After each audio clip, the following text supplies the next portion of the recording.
Commander Do-hyun floated near the large window of the International Space Station, his dark eyes fixed on the endless sea of stars. 20 years of space training hadn't prepared him for what he was seeing now. The coffee cup that had been floating beside him dropped from his loose grip as the space around him began to twist and bend.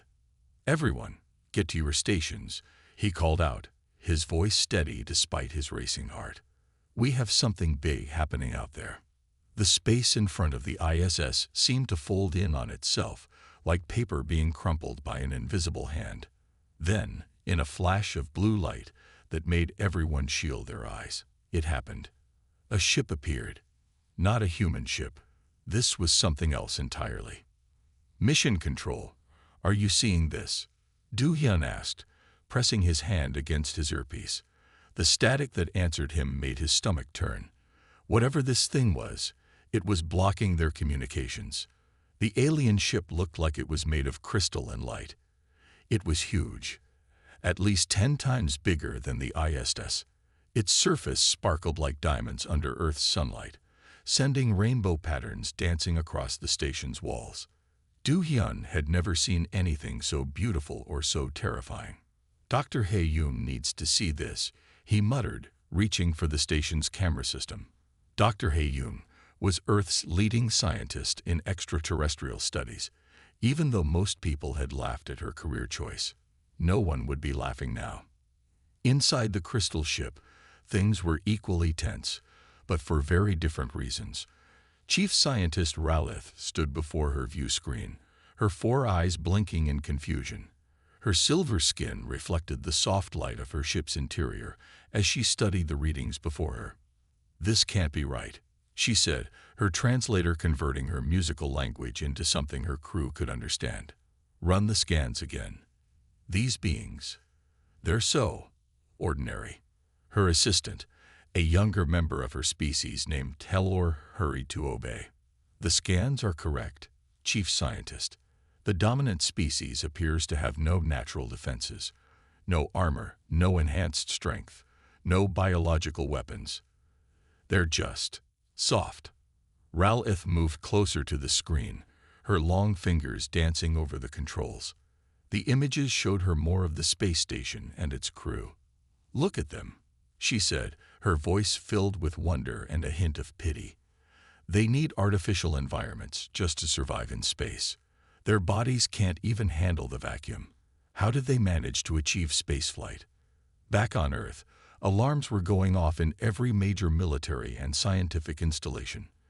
In the Global Defense Initiative headquarters in Seoul, Dr. Hae-yoon was already running toward the emergency command center, her lab coat flying behind her. Screens around her showed the alien ship from every possible angle, captured by satellites and space telescopes. "Captain Myray," she called out as she entered the command center. "What's our status?" Captain Myray stood at attention, her military training evident in every movement. "All defense systems are ready, Doctor, but they're not doing anything. They're just watching." "Of course they are," Hae-yoon said, pushing her glasses up her nose as she studied the main screen. "They're scientists, just like me. Look at their ship's configuration. Those aren't weapon ports, they're sensor arrays. This is a research vessel." In orbit, Do-hyun and his crew continued to observe the alien ship. The initial panic had given way to a tense curiosity. The aliens hadn't made any aggressive moves, and their ship's position suggested they were more interested in studying than attacking.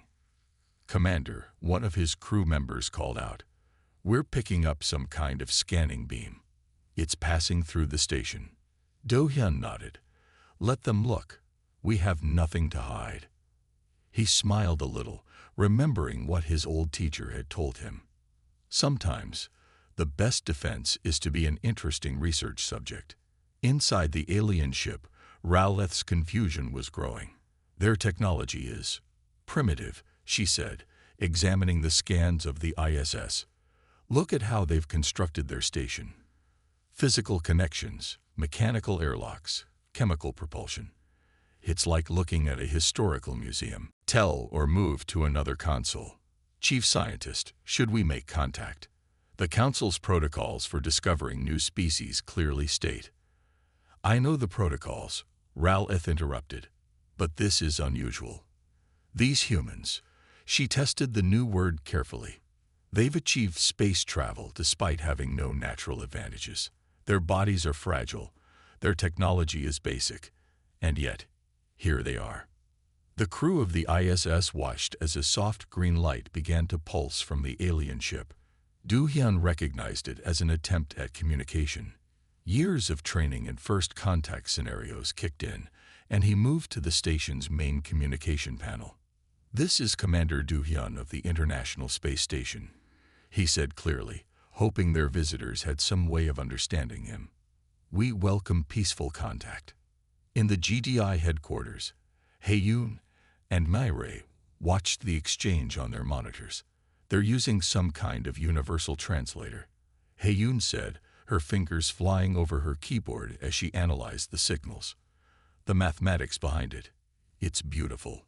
The alien response came in a series of musical tones that slowly transformed into accented but understandable words. Greetings, Commander Do-hyun. I am Chief Scientist Raleth of the Galactic Survey Ship Luminous Path. We come seeking knowledge. Do-hyun exchanged looks with his crew. This was the moment humanity had been waiting for, dreaming of, fearing.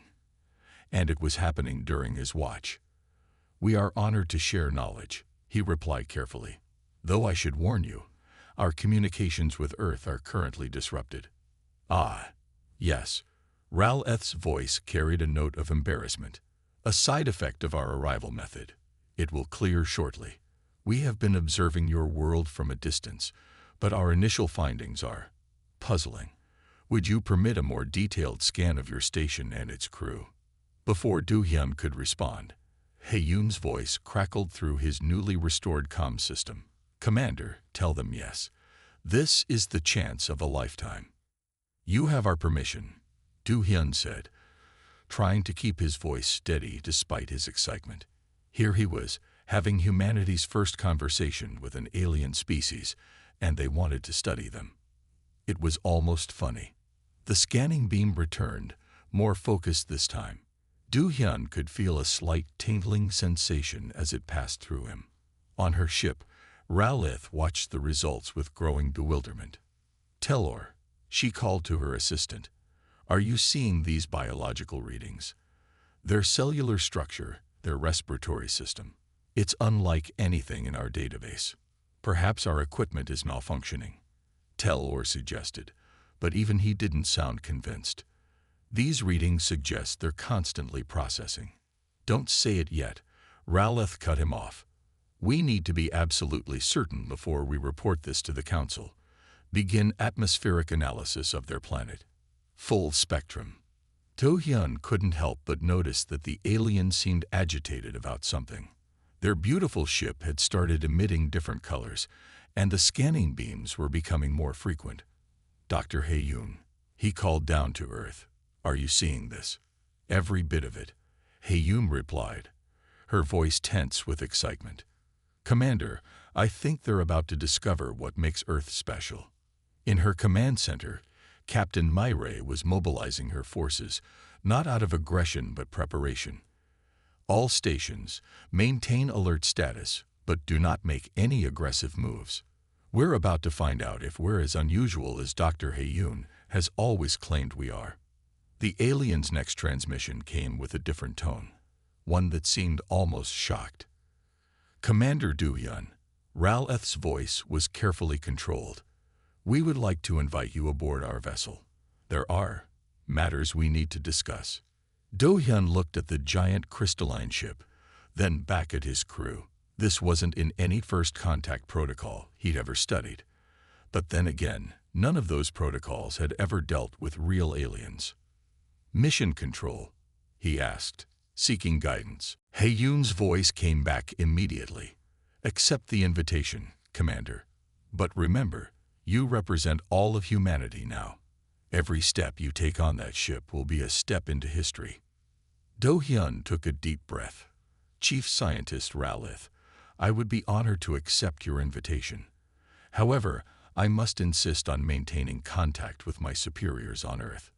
Of course, Ralith replied. Prepare yourself. Our transportation system may feel unusual to you. As Do-hyun floated in the ISS, waiting for whatever was about to happen, he couldn't help but smile. All those years of training, all those simulations, and nothing had prepared him for this moment. He was about to become the first human to set foot on an alien ship. A soft blue light surrounded him, and he felt a gentle tingling sensation. The last thing he saw before the light enveloped him completely was the proud faces of his crew, watching as their commander took humanity's first step into a larger universe. What none of them knew yet was that this was more than just first contact. It was the moment when humanity would discover that what they had always seen as normal was, to the rest of the galaxy, extraordinary. Their weakness was about to be revealed as their greatest strength. Commander Do-hyun materialized inside the alien ship in a shower of soft blue light. His first thought was that it felt like being inside a diamond. The walls sparkled with rainbow colors, and the floor beneath his feet seemed to glow with its own inner light. But something else caught his attention right away. The air felt different. Please remain still. Commander, Raleth's voice came from somewhere nearby. Your atmosphere is quite different from ours. We are adjusting the environmental controls in this chamber. Do-hyun watched as several alien crew members hurried around him, all wearing what looked like protective suits. They moved with a grace that made them seem almost like they were dancing, but he could sense their nervousness. Something was bothering them. Back on Earth, Dr. Hae-yoon sat forward in her chair, staring at the readings coming from Do-hyun's vital signs monitor. Captain Myrae, she called out, look at these oxygen levels in the alien ship. They're incredibly low, barely 5%. Myrae moved to look at the screen. How is the commander even breathing in there? That's exactly what's making our new friend so nervous, Hae-yoon said with a smile. They're just beginning to understand what makes us different. On the alien ship, Chief Scientist Ralith was reviewing the atmospheric analysis of Earth with growing amazement. Her 4 eyes blinked rapidly as she double-checked the numbers. This cannot be correct, she said to Telor. Run the analysis again. Telor did as ordered, but the results came back the same. Chief Scientist, the readings are accurate. The Earth's atmosphere contains 21% oxygen. It's beyond anything in our records. Raleth turned to look at Do-hyun, who stood calmly in the reception chamber. The human showed no signs of distress despite breathing the ship's low oxygen atmosphere. Commander, she said, her voice filled with a new kind of respect. How do you feel? A bit lightheaded, Do-hyun admitted, but otherwise fine. Though I notice your crew seems concerned about something. In the Global Defense Initiative headquarters, Hae-yoon was explaining the situation to her team. Most life-bearing planets in the galaxy have atmospheres with very low oxygen levels. To most species, our air would be as poisonous as chlorine gas is to us. But that's just normal air, one of her assistants said, confused. Exactly, Hae-yoon replied. What's normal for us is deadly to them, and they're just beginning to realize it. On the alien ship, Ralith had called an emergency meeting of her science team. Do-hyun stood to one side, watching as the aliens discussed something in their musical language, their gestures becoming more animated by the minute. Commander, Ralith finally said, turning to him. We need to understand something. Your species evolved on a planet with free oxygen levels that would be fatal to most known life forms. How is this possible? Do-hyun thought about his high school biology classes. Well, about 2 billion years ago, simple organisms called cyanobacteria started producing oxygen as a waste product. This changed Earth's atmosphere completely. Life either adapted or died out. We're descended from the organisms that adapted. The aliens' reaction to this simple explanation was shocking. Several of them backed away slightly. Telor's voice was filled with awe when he spoke. You mean your ancestors survived the Great Oxidation Event? We thought those were just legends. Hae-yoon's voice came through Do-hyun's communicator. Commander, you just told them that we're the descendants of apocalypse survivors. In their historical records, the rise of oxygen was a planetary disaster that wiped out most life forms. The implications of this began to sink in. Du Hyun looked at his hosts with new understanding. Your protective suits, he said. They're not just for show, are they? Our air would be toxic to you. More than toxic, Ralith replied. Your atmosphere would corrode our bodies within minutes. The very thing you breathe to live would destroy us almost instantly. She moved closer, studying him with evident fascination. And yet here you stand, breathing our thin atmosphere with only mild discomfort. Your species is far more remarkable than we initially thought. Back on Earth, Captain Myray was receiving reports from military observers worldwide. Doctor, she called to Hae-yoon. We're picking up increased activity from the alien ship. They're scanning the entire planet now. Hae-yoon nodded, not surprised. They're looking for the effects of our oxygen-rich atmosphere, the rust in our rocks, the oxidized minerals in our soil. Everything on Earth bears the mark of our air's composition. On the alien ship, Du Hyun watched as new images appeared on the crystal walls around him. They showed Earth, but not as he had ever seen it before. The images highlighted chemical compositions, atmospheric patterns, and biological processes. It was like seeing his home planet through alien eyes. Your entire planet, Ralith said, her voice filled with wonder, is bathed in what we consider poison. Your plants produce it. Your oceans dissolve it. Your animals depend on it. You've built your civilization in an environment that would kill most species in the galaxy. We had no idea, Du Hyun said quietly. We always thought we were fragile because we couldn't survive in space without protection. Tell or made a sound that the translator rendered as laughter. Fragile. Commander, your species performs controlled oxygen combustion inside every cell of your body. What we saw as weakness, your need for high oxygen levels, is actually a sign of incredible biological advancement. In Seoul, Hae-yoon was practically dancing with excitement as she listened to the conversation. This is exactly what I theorized in my doctoral thesis. Our dependency on oxygen isn't a weakness. It's a highly efficient energy production system. We're walking fusion reactors compared to most alien life. Captain Myray raised an eyebrow. Doctor, are you saying we're scary to them? Terrifying. Hae-yoon confirmed with a grin. Imagine meeting someone who drinks poison for fun and gets energy from it. That's how they see us now. The aliens' next revelation came when they analyzed human medical data. Your healing process, Ralith said, her voice filled with disbelief. You use oxygen to speed up cellular repair. You literally harness what we consider a destructive force to rebuild your bodies. Do Hyun remembered his broken arm from childhood. Yes, that's why doctors sometimes put patients in high oxygen environments to help them heal faster. The alien scientists exchanged looks that needed no translation. They were both impressed and terrified. Here was a species that not only survived in poison, but had learned to use it as medicine. Commander, Ralith said formally, we need to contact our government immediately. Your species, humanity, you're not what we thought you were. You're something unprecedented in our scientific records. As Du Hyun prepared to return to the ISS, he could see that everything had changed. The aliens no longer looked at him with pity or confusion, but with a mixture of respect and cautious fascination. They had come expecting to find a primitive species struggling to survive in space. Instead, they had found humanity, the descendants of organisms that had not just survived an oxygen apocalypse, but had turned that poison into their greatest strength. Remember, Ralith said as the blue light began to surround him again, what we discovered today changes everything. Your species will have a place among the stars. Commander Do Hyun, not despite your need for oxygen, but because of it. As he rematerialized on the ISS, Do Hyun looked back at the crystalline ship with new eyes.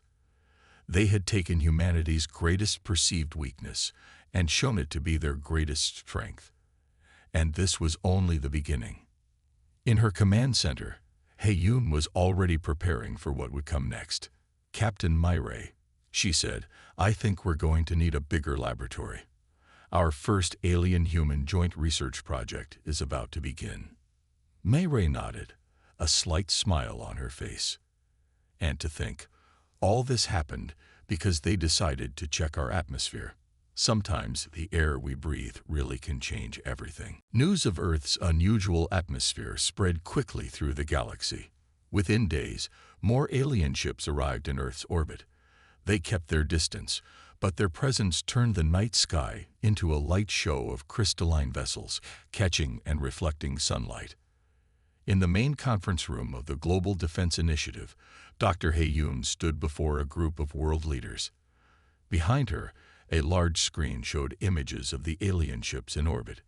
"The Galactic Council has called an emergency meeting," she explained, pointing to the newest data from their alien visitors. "They've never encountered a species like us before.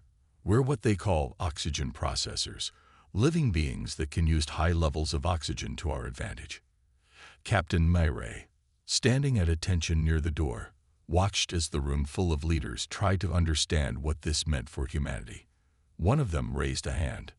"Doctor, are you saying we're special because we breathe oxygen?" Heyun smiled. "It's more than that. Let me show you something." She pressed a button, and a new image appeared on the screen. It showed two sets of cellular structures, one human, one alien. "Look at how our cells work. We use oxygen to make energy. For most alien species, this would be like using gasoline to digest food." Commander Du-hyun, who had just returned from another visit to the alien ship, stepped forward to help explain. "Think of it this way," he said, remembering how Ralith had explained it to him. "We're like people who drink rocket fuel and use it to power our bodies. To them, we're amazing and a little scary." On the luminous path, Chief Scientist Ralith was presenting her findings to the Galactic Council through a holographic connection. Her silver skin shimmered as she moved through her presentation. "Humans don't just survive in oxygen," she explained, showing images of human athletic events. "They thrive in it. The more they exercise, the more oxygen they use. Their muscles actually become stronger when they process more oxygen. It's unlike anything we've seen before." Tell or added to her presentation, showing scans of human blood cells. Their blood cells carry oxygen throughout their bodies. They've evolved a special molecule called hemoglobin that safely carries what we consider a deadly poison. It's like they've tamed fire and put it inside their bodies. The council members watched in amazement as they saw videos of human activities: runners in marathons, swimmers crossing oceans, mountain climbers reaching high peaks. Each activity showed humans pushing their oxygen processing abilities to new limits. Back on Earth, Captain Myray was organizing a special demonstration. Under careful supervision, she had set up a training course in an environment that matched the alien ship's atmosphere, only 5% oxygen. "Watch this," she said to the alien observers. She put on a simple breathing mask and entered the course. Even in the thin air, she completed the obstacle course with ease. The aliens in their protective suits could hardly believe what they were seeing. "How is this possible?" one of the alien scientists asked through their translator.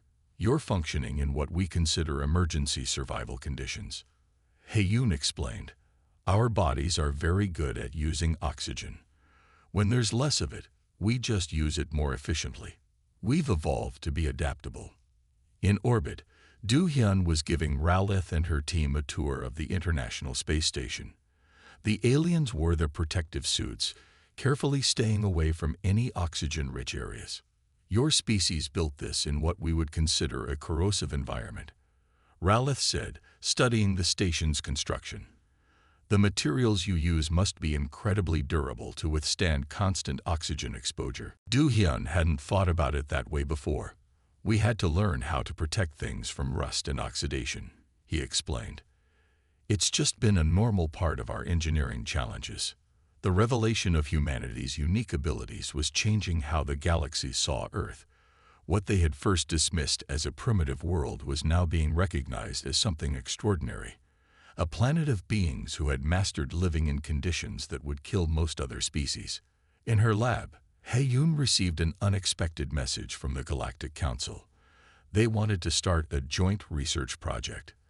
The Council believed that understanding how humans processed oxygen could help other species survive in oxygen-rich environments. "They want to learn from us," she told Myray, her eyes bright with excitement. "All those years of being seen as the weaker species, and now they're coming to us for help."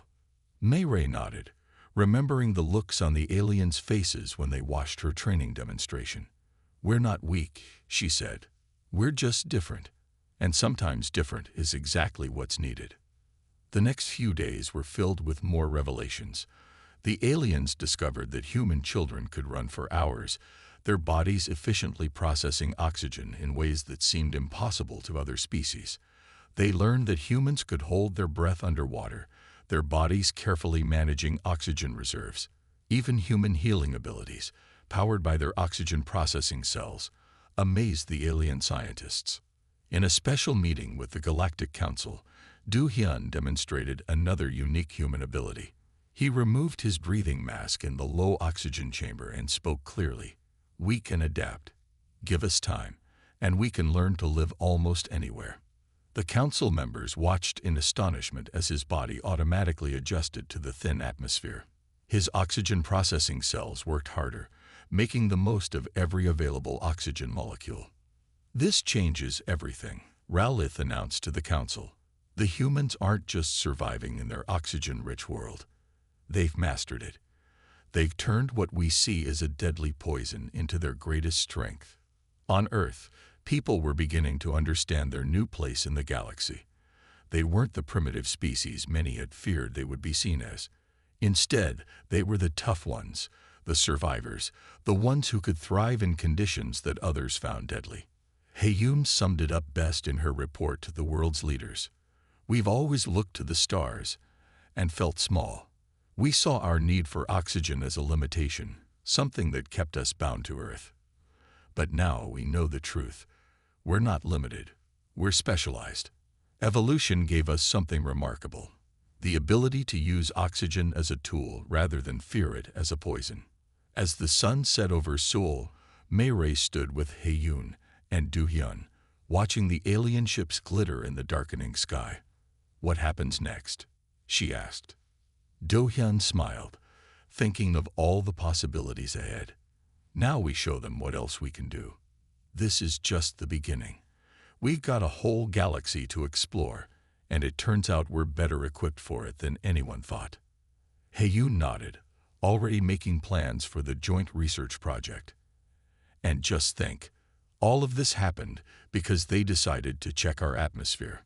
Sometimes the biggest discoveries come from the simplest observations." Above them, the alien ships continued their dance in Earth's orbit, their crystalline surfaces reflecting the last rays of sunlight. They had come looking for primitive beings and found instead a species that had mastered what they feared most. The story of humanity's strength was just beginning to be told. 3 months after the first contact, Earth had changed. The night sky now sparkled with the lights of alien research stations, their crystal surfaces catching starlight like diamonds. But the biggest changes were happening on the ground, in a new building on the outskirts of Seoul. Dr. Heyun walked through the doors of the Earth Galactic Joint Research Center, her footsteps echoing in the large entrance hall. The building was a perfect mix of human and alien design, strong steel and concrete to withstand Earth's oxygen-rich atmosphere, covered with crystal panels that changed color to show what was happening inside. Captain Myray met her at the main laboratory door. "The new training group is ready," she said, checking her tablet. 20 astronauts from 10 different countries, all ready to start working with our alien friends. Inside the lab, Commander Do-hyun was already working with a group of alien scientists. They wore their protective suits, but these were different from the first ones they'd seen 3 months ago. The new suits were thinner, stronger, and designed with help from human engineers who knew how to protect things from oxygen damage. "Look at this," Do-hyun said, pointing to a screen showing 2 sets of numbers. "When we exercise in their low oxygen environments, Our bodies adapt even better than we thought. We're not just surviving. We're getting stronger. You moved closer to study the data. The human test subjects were showing amazing results. Their bodies were learning to use the small amount of oxygen more efficiently, just like mountain climbers adjusting to high altitudes. It's like we're developing superpowers, one of the young astronauts said, stepping off a treadmill in the low oxygen chamber. She wasn't even breathing hard, even though the air contained only 5% oxygen. Ralith, who had become a permanent part of the research team, nodded in agreement. Your species continues to amaze us, she said through her translator. You don't just adapt, you thrive on the challenge. We've never seen anything like it. In another part of the building, engineers from both species were working on something even more exciting. They were designing new ships, vessels that could work in both oxygen-rich and oxygen-poor environments. The designs used human knowledge about preventing oxygen damage, combined with alien crystal technology. These ships will be able to go anywhere, Myray explained to a group of visitors. Places that were too oxygen-rich for alien ships, too oxygen-poor for human ships. Now we can explore them all. The Galactic Council had changed its view of Earth completely. Instead of seeing humans as primitive beings who needed help, they now saw them as valuable partners. Humans could go places and do things that no other species could do. Think about it, Yoon said during a video call with the Council. There are thousands of planets out there with oxygen-rich atmospheres. Planets that your species couldn't explore before, but we can help you reach them now. Do-hyun had become something of a celebrity among the alien scientists. They were fascinated by how easily he could switch between their atmosphere and Earth's. It's really not that special, he told them. All humans can do it.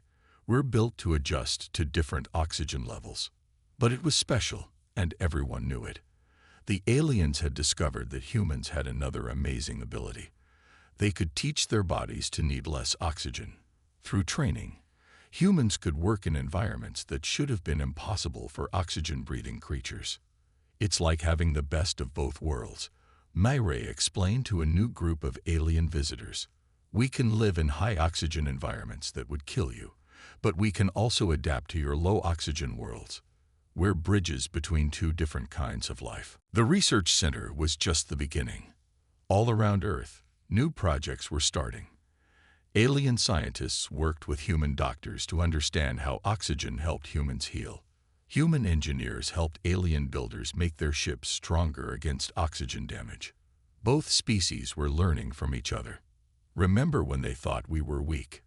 Yoon asked Do-hyun one evening, as they watched the sun set through the crystal walls of the research center. Now they're asking us to lead exploration missions to oxygen-rich planets. Do-hyun smiled, remembering that first meeting on the alien ship. We thought we were limited because we needed oxygen, he said. Turns out, that's what makes us special. A group of young astronauts walked past them, talking excitedly with their alien trainers. They were preparing for the first joint mission, a trip to a planet that had always been too oxygen-rich for aliens to explore. The next generation won't think anything of it, Myray said, joining them at the window. Working with aliens, exploring new worlds, it'll all be normal for them. They'll grow up knowing that being different made us important. In orbit, the luminous path had become a permanent part of Earth's space station network. Its crystal surfaces had been covered with special coatings developed by human engineers, protecting it from Earth's oxygen-rich atmosphere. It was a symbol of how the two species could work together. Chief Scientist Ralith, Yoon called out, seeing the alien leader approach in her protective suit. The results from the latest adaptation tests are amazing. The human body can adjust to even lower oxygen levels than we thought. Ralith's 4 eyes blinked happily. And our new protective suits can handle even higher oxygen levels, she said. Together, we're breaking down the barriers that kept our species apart, all because we took the time to look more closely at what made humans different. The sun finally set, and the crystal walls of the research center began to glow with their own light. Inside, humans and aliens continued their work, each learning from the other. Young astronauts trained in low oxygen chambers, preparing for adventures in distant parts of the galaxy. Engineers tested new materials that could withstand any atmosphere. Doctors and scientists studied how oxygen could be used to heal and strengthen. You know what the best part is? Du Hyun said, looking at all the activity around them. We didn't have to change who we were. We just had to understand that what we thought was a weakness was actually our strength. Hae-yoon nodded, already planning the next day's experiments. And there's still so much to learn, she said. Every day we discover something new about how our bodies work with oxygen, how we can use it better, how we can help others survive it. May-Ray checked her tablet one last time before heading home. Tomorrow, the first human alien construction team starts building oxygen-safe habitats on Mars, she said. Next month, we start training aliens to work in higher oxygen levels. The month after that, the first joint exploration mission leaves for the oxygen worlds. As night fell over Seoul, the research center continued to glow, a beacon of cooperation between two very different kinds of life. Inside, humans and aliens worked together, each bringing their own strengths to solve problems neither could handle alone. And high above, the stars twinkled between the crystal ships in orbit, promising new adventures for the species that had turned their greatest need into their greatest strength. Humanity had found its place in the galaxy, not by becoming like everyone else, but by being exactly who they were, the masters of oxygen, the bridges between worlds, the ones who could go where others couldn't. The story of how aliens dismissed humans as weak had become the story of how humanity's difference made them essential. And it all started because someone decided to take a closer look at the air we breathe.